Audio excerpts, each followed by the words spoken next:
贴律了接待蒙古族和藏族宾客，因为蒙古族、藏族都是游牧民族，有席地而坐、喝奶茶的习俗，所以房间里面设置了小矮桌。照片它的珍贵之处呢，就在于蒋介石、张学良、胡宗南他们三人一生当中唯一的一次合影。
我们现在集合到桃园的国际机场，咱这道两架车，分两批来去丝绸之路。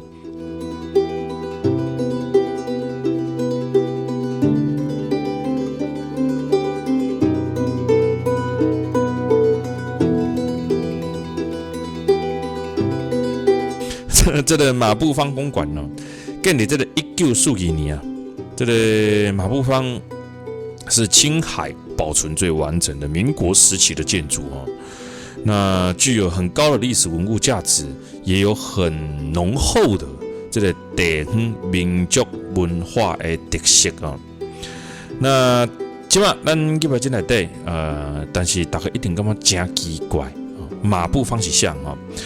马步芳在民国的历史上哈，是一个真重要的历史的人物哈。民国的时期的时候，中国西北本地人当中势力最强，统治地区最大，影响最广，官阶最高的边疆大使。这个马步芳呢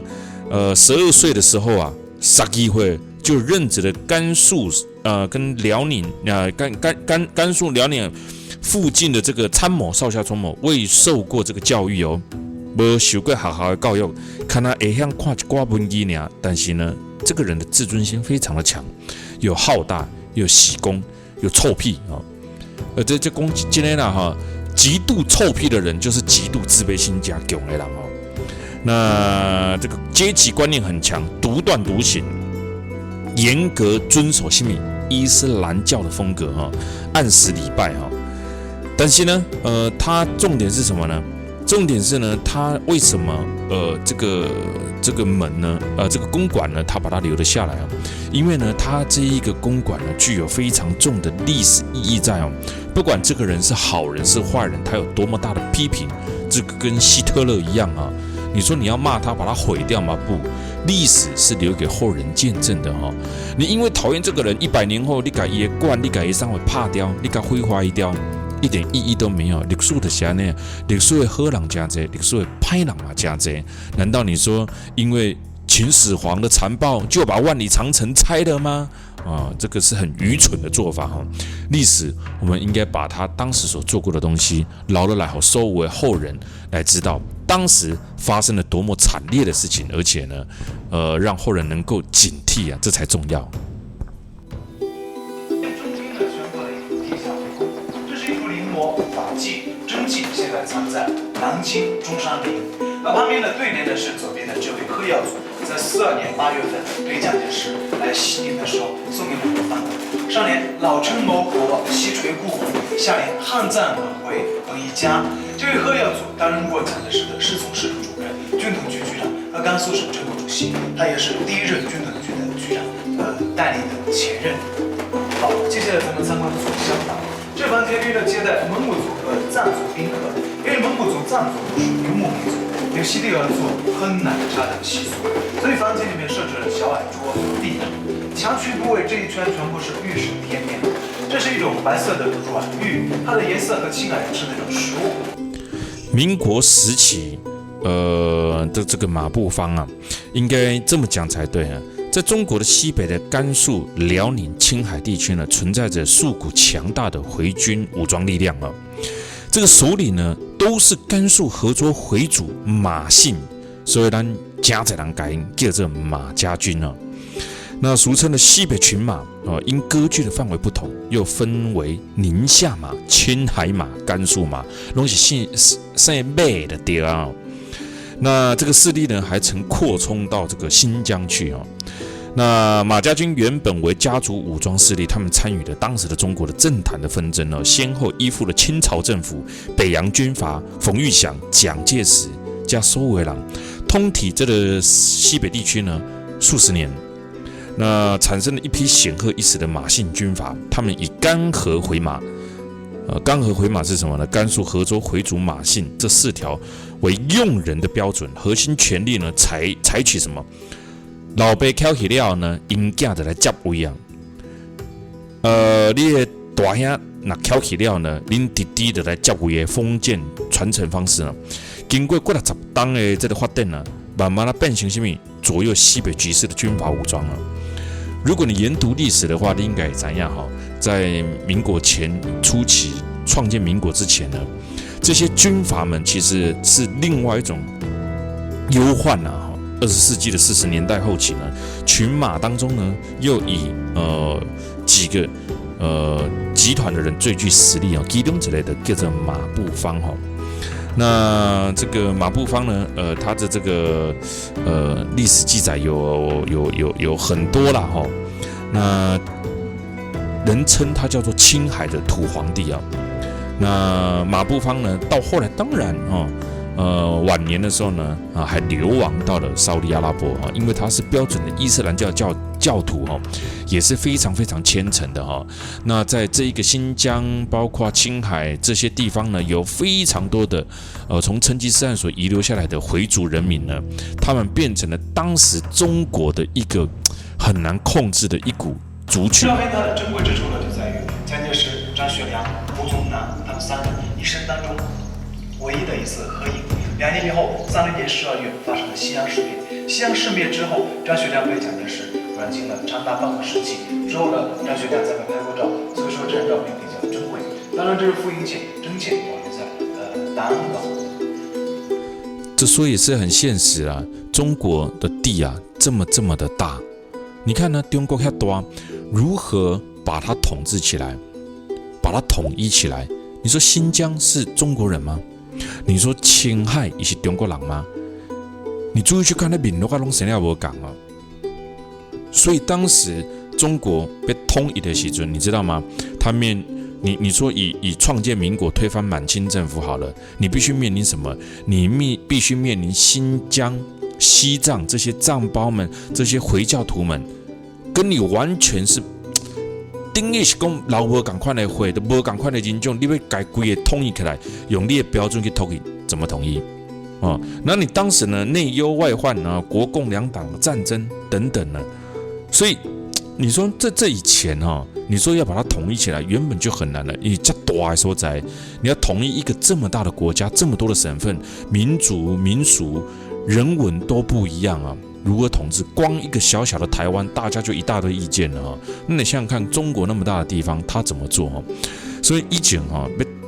讲真的要统管中国这么大的地方不太容易。以现今的美国来讲美国也是各个自治州有自治州的这个法规法条但是它也存在了很多很多的问题。但是当你今天要变成像这么自由民主的国家，你知道吗？这个人民的素养，还有包含你从小的教育，哇，这根本不是一天可以造成的那现在咱这边看这个马步坊公馆呢，当然这个历史人物留下了非常多的争议的事件但是可以确定的是，它统载的是青海。包括这个丝绸之路，这部分的地区呢，有40年时间，这久长的时间拢是这个马家军以马步芳为其中一个要领的统治的。马说的，马林是31年掌权，出任青海省政府主席。而马步芳心里不甘，他是认为子承父业，他父亲、他爷爷、他祖辈江山应该由他来继承，而不是叔叔来的。所以马步芳不仅知道势力了。经过5年转退，在1936年，马步芳以武力推翻了马林的政权，把他的叔叔拿下来。马步芳自己当上了青海省政府主席。会面以后，马林也不服气，直接跑到蒋介石面前去找马步芳告状。但是这个时候呢，没有进入地方，因为在1936年12月，也就是马步芳算出不久，也就是我们下去在甘肃河西走廊、上海两路军、西路军两道前8的西路军情况。所以历史人物有很多哈，那这里的历史人物呢，我们讲到这个马步芳。那马步芳呢，在1936年呢，担任了青海省政府的代主席；1938年呢，担任了青海省政府的这个主席。抗日战争期间呢，他还担任第40集团军总司令啊。那派兵参加抗日战争。1945年，一个当选国民党第6届的中央监察委员哦。所以呢，通敌这个青海地区呢，差不多40年的时间了。尤其是马步芳上个残忍、上个凶狠了，人称土皇帝哦。在那个时代，这是对还是错呢？这个我们也很难去评论它哈。我们只能把历史讲出来哈。但是呢，在1950年代起呢，马步芳迁居了埃及首都的开罗。他在开罗的住宅区呢，听说对于他后来的，你看这个暗道有无哈？这以前呢，这家这哈这个军阀嘛，总是也是人家要堵杀他嘛，所以这个秘密通道也很多。那你看马公馆的暗道有无？所以这个人呢，定义是一个争议性的历史人物，但是以前当时的时代所留下的这个建筑，内底有伊的历史有伊的意义所以咱今天来参观。真侪人除了你对中国的历史文化、民国初年的历史真有兴趣，无你对马步芳这个人呢，可能你要得知他的讯息是很难的而马步芳最为人觉得最不可怕的地方是呢，他负面评价很多。但是呢，唯一可以证明的是他荒淫无度，色狼就对了他当时呢迁居到开罗之后呢，听说他的住宅呢非常非常的这个庞大那他曾经有公开说过一句话生我生的以外呢，无所不兼部属的妻女啊，自己家族的胞妹啊，等等都他风流倜傥倜傥是不可能的，就风流本性几乎都很那个都难逃他的手掌那他的残暴呢也是令人觉得不可思议当时在旅居中东的回族的侨民呢，曾经还回来向东协台湾的国民党来投诉在这边呢，听说他的负面消息非常非常的多那但是呢，当时的马步芳呢，因为过去国民党政权发给他大批的军费都可以用欧以所以呢，当时他逃离的时候呢，要到埃及的时候呢，把它兑换成黄金之后私吞了。听说呢，这个黄金在印度黑市上很值钱呢。当时呢，他到沙特的时候呢，还带着一群姨太太去这个庙麦加这个什么朝圣那当时呢，当地人个认为这个查甫够可能有遐济切呢，一定是伊拐别人的某当面去甲骂你这个人带别人的太太来看家来朝圣卖家这个是我要驱逐你出境吓得当时的马步芳呢，改因太太呢就近送人所以这个听说已经变成一个历史的野史了那但是呢，可以确定的是呢，马步芳的确呢，在这个当时呢，统领了青海40年，居于可以算是一个非常非常大争议的人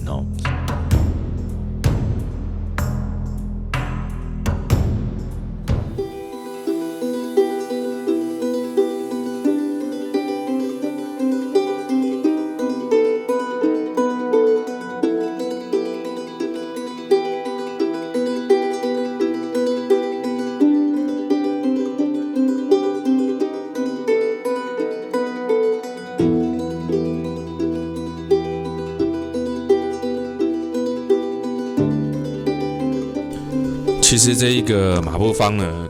当时啊，这个这件事情呢、就是他后来被派驻到国外嘛，东西啦哈，代表这个国民党在外国的时阵呢，驻沙特啊，沙地阿拉伯沙特呢，当时惹出非常非常多的争议啊哈。如果当时老一辈你哪个有印象的话，当时台湾当局呢，给自己驻沙特大使馆呢，就是当时他这个马步芳是台湾外交部等于是驻外大使馆了。但是当时这个马步芳的恶行啊，听说东西但沙地阿拉伯的时候呢，引起了非常大的争议哦。到后来，台湾当局外交部还派人调查此事的闻讯赶到沙地阿拉伯哦，来处理当时这个马步芳党国声誉严重帮他损毁哦。所以这个不是很唏嘘了哈。真实情况如何，当然我们不是很清楚，但是当时的确，这个马步芳，这个跨越历史的人物呢，跟张学良没什么两样哈，具有历史代表性的人物啊。那在1975年7月31号，这个马步芳就死在了这个沙特，享年呢73岁。而当时马步芳所住在这个公馆呢，当时以纵横商场的时阵呢，13岁。也的出任少帅啊，这个时阵，他当时所留下来的这个曾经住过的地方哈，这个古文物呢，现在就是咱所看的这一切哈，这个是加特殊，而且历史人物哈，历史的功，历史的过，我们就把它留在历史的功跟过吧啊，因为呢，功与过都不是我们现在。一般老百姓可以了解的哈，我说过了，今天过后，明天它就变成历史了。所以历史就是安尼。当然呢，叫我讲在历史的故事呢，不一定是咱台湾所了解哈，对咱台湾啊，不一定是咱台湾所有印象的哈。可能咱的教科书，可能咱的讲在物件对这方面呢琢磨也不多，但是没有关系哈。当我们来到了这个他乡啊。国度的时候呢，当然我们就可以感受到，你看纵横的这几个地方，还有包含在这个马步芳公馆里面呢，还可以看到这个蒙古族的这一种蒙古包一些展览呢，这的是咱这岛来这的马步芳公馆呢。之前我们可能来这个地方的琢磨也比较少哈，这一次进来里面呢，可以看得到今天gay啊不要告诉我那是真的啊，应该是假的吧吓我一跳，我还会养真的呢蒙古包是道具啊，旁边的羊却搞个真的啊。那这个马步芳公馆呢，就是我们所看到的这一次我们的丝路之旅那我们大家可以有一点印象了解一下。这一趟我们的丝绸之路，其实走丝路这条路线呢，我们这样子讲好了横跨新疆这个地方呢，新疆这个所在其实有分成北疆，还有分成南疆，还有像我们这种丝绸之路比较一般、简单、大众化的那这条路线呢，其实走起来呢各有不同的巧妙。北疆这几年来非常的夯咱台湾人游世界每一当杀出来北疆呢，也非常多的人爆满那南疆路线呢，目前呢还比较少人开发较少人去。那我们这一趟走的丝绸之路呢，又不太一样我们可以静静的欣赏我们这一趟的丝绸之路看咱行的景点有什么景点那加特殊嘛加特别，上特殊上特别的是来到这个所在，咱要有一个概念这路程拢讲有的人一点仔概念都无他去玩的时候呢，不知道是没有概念呢，还是总是有概念，但是来到这边呢，还是会觉得哇拉车拉好久，来这种地方就是要拉车拉好久。如果你来这个所在，你对这个所在都没了解你来这个所在，有人讲不对了，反正我就跟出去玩。但是跟出去玩以后呢，你又会觉得拉车很久，但是你明明就去了一个拉车很久的地方，我的会花一样，你明知道这个地方拉车很久，你又觉得它拉车很久，那你又事先不了解，你又来了以后才发现，那该怎么办这个等于啥呢？等于你买一个物件，你要去看你把物件三顿出来对了，过不偌久，你讲这个物件我对没看到，然后你觉得不是很高兴这样其实还蛮辛苦的哈，所以我比较喜欢说客人对于旅游有一定的认知。你若是一个出国佚佗行程拢无你看的啦，拢无你看的你反正你就是想出去玩，那我希望你出去的时候呢，可以比较轻松一点因为你不看嘛，所以出去的时候就应该要能够多包容，多接受那如果你会看的，那我希望行人看清楚。我讲我们是集团呐，我讲的是这个概念哈。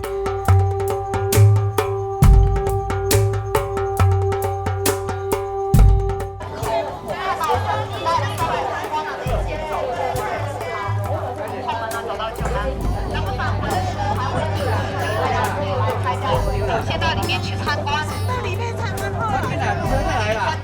从山内往山外，对，合作。咱们就有阴凉的地方停留一下啊，就有阴凉的地方停留一下。这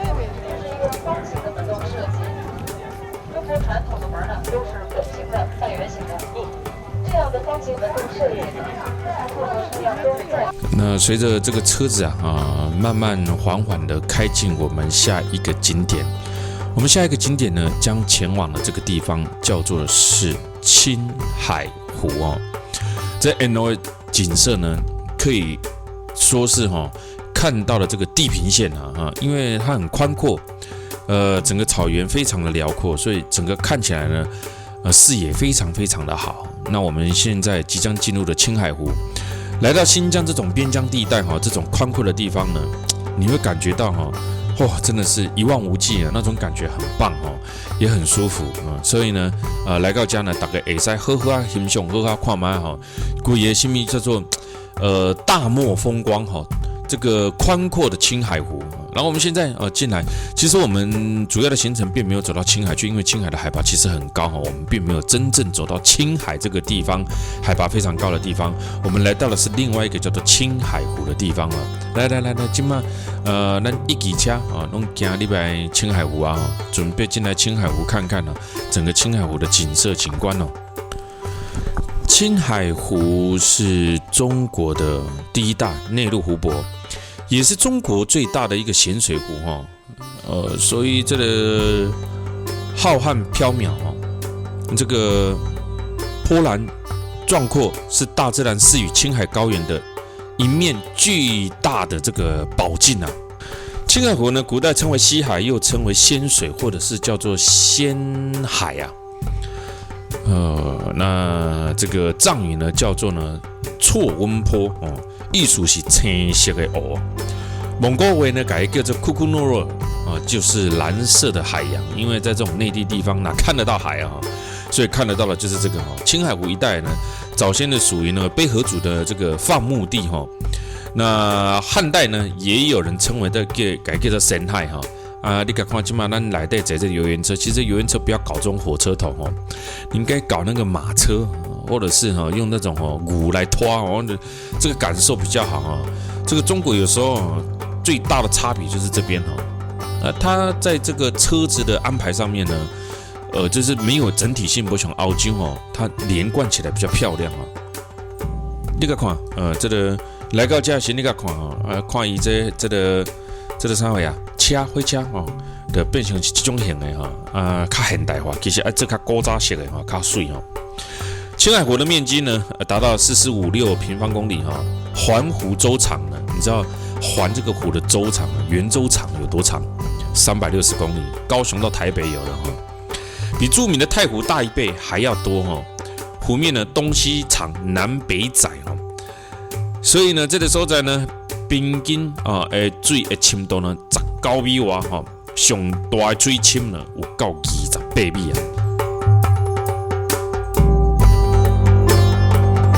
青海湖在不同的季节呢景色不太一样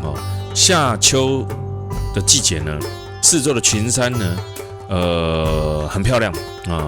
景色特别不一样那这个青海湖呢，湖面的这个海拔呢有到这个3000几米它这个海拔呢比2个东岳泰山还要高这里的地势高，气候呢十分的凉爽。第二圣公你是热天来的时阵这个平均气温呢嘛20几度尔。所以咱讲吼，咱热天咧佚佗，热天佚佗的行程吼，热天有真济，但冬天真寒的行程呢，咱会使趁伊热天的时候赶紧来，也是去南半球吼。南半球这个热天呢，甲冬天呢都颠倒变哦，所以这是热天会使行。到冬天的时阵呢，咱有诶较惊寒，咱就会使颠倒变行哦，去较烧热的南方的所在欧洲啦，中国大陆有一寡较烧热的啦，也是美国南美洲啦等等吼，拢会使行安尼酷暑安尼行程吼。青海湖它在这里呢，其实就是一个非常算是非常自然、非常原始的这种天然牧场哦，有肥沃大片的良田，也有最大的盐水湖，也有丰富的矿产资源。但家呢，冬天热势，秋天甲这个热天呢较侪雨，水源就真侪，水源侪呢，落雨侪，对这个畜牧业呢、甲农业呢都有真好的条件。早伫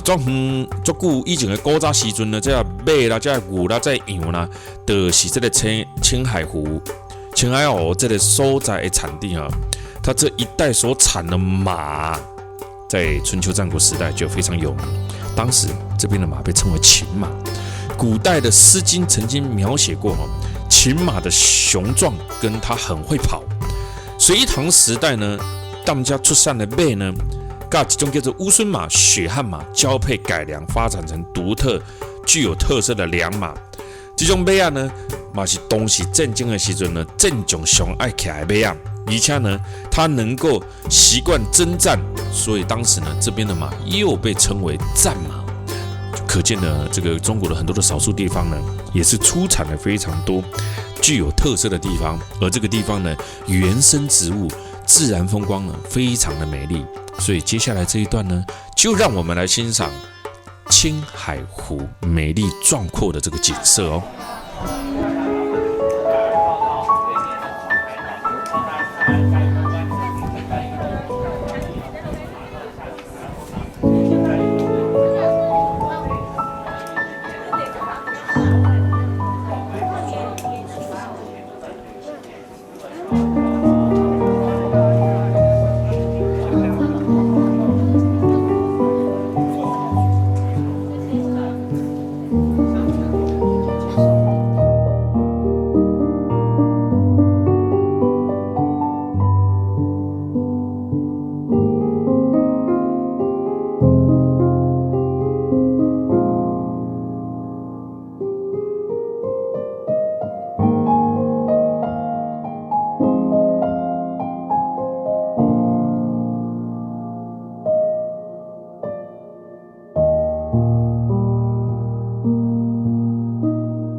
在这个青海湖呢，其实呢，在夏季的时候呢，也常常会出现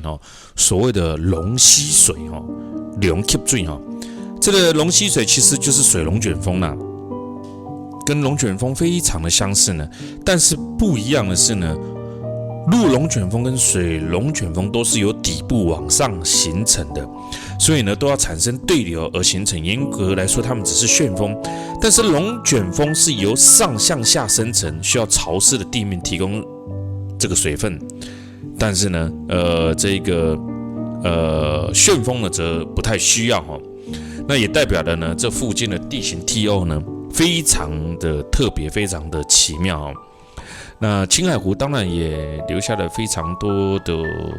美丽传说，非常多特别的一些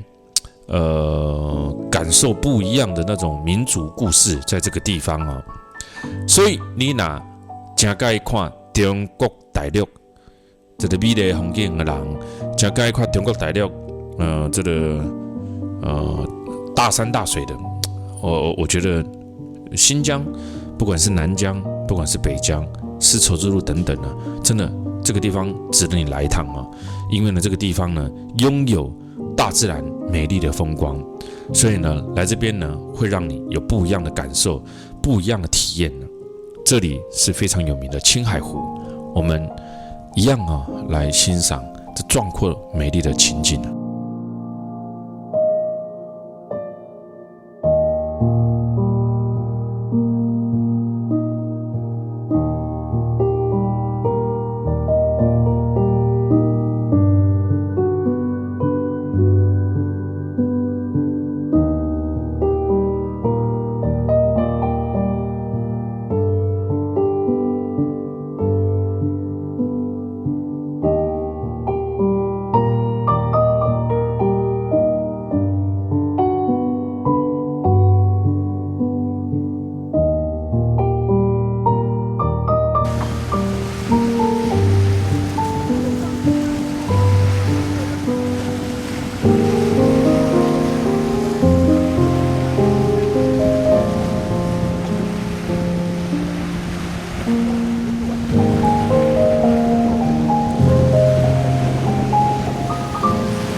在这个地方，你可以看到非常特别的五色旗啊，也是藏族文化的特色。在中国的边疆少数地方呢，你其实可以看得到回教徒他们一般讲伊斯兰教或者是藏族，都可以看得到，他们就生活在这种边疆地带那五色旗更是他们非常经典的旗帜特色之一那这一些旗帜呢，还有包括蒙古族所这种游牧民族所信奉的这一种，不是藏教，也不是伊斯兰教，而是以大地万物为神的真的中国很大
尤其是我们看到这种放牧的羊，有没有看到游牧民族？有看到吗？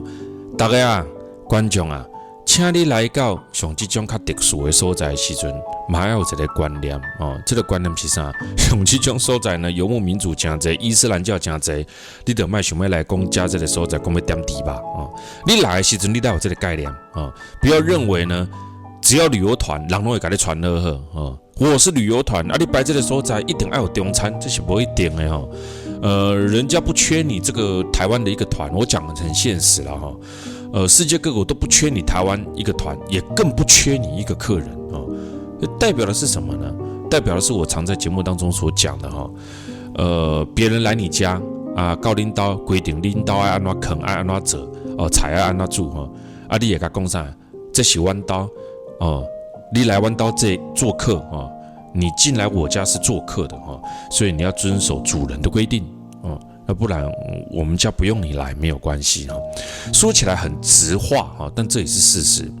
所以尤其我一直常在节目当中讲因为家在这个中老年人他对这个概念呢虽然懂，但是呢他有时候就是还是会回复他自己的自我主观的意识里面所以有的人自我意识很高甚至呢会让自己变成怎么样？会有自我骄傲的感觉我干嘛这样不是很好？到那种地方呢，你等下记那个饮食一定不是像你说讲的那么的澎湃嘛，像吃素你吃素的永远都是炒你最后的，你不能叫团体里面你一个吃素先炒你的人家就没有办法那你到这个地方，素食又很难准备弄得自己不开心也没必要。那不吃牛的哇，你到了那种游牧民族，他不是牛就是羊，你牛也不吃，羊也不吃，这下就很头痛就是有时候并不能完全照你的意思准备给你吃，这个也是很困扰。能准备的一定是准备给你们但有些地方真不能准备所以我希望所有的旅客，所有的任何一个全台湾观众，当你们出国旅游的时候，这个概念一定要有，做得到的，我相信呢，服务业呢一定愿意帮你做到但做不到的，真的也没有办法的事情这个概念有了之后呢，你旅游起来呢就会非常非常的愉快那我们现在呢要做什么？我们现在呢将搭乘这一个是什么？搭乘兰新高铁兰新高铁这条咱之前从来没坐过这道来体验看卖，坐看卖哟。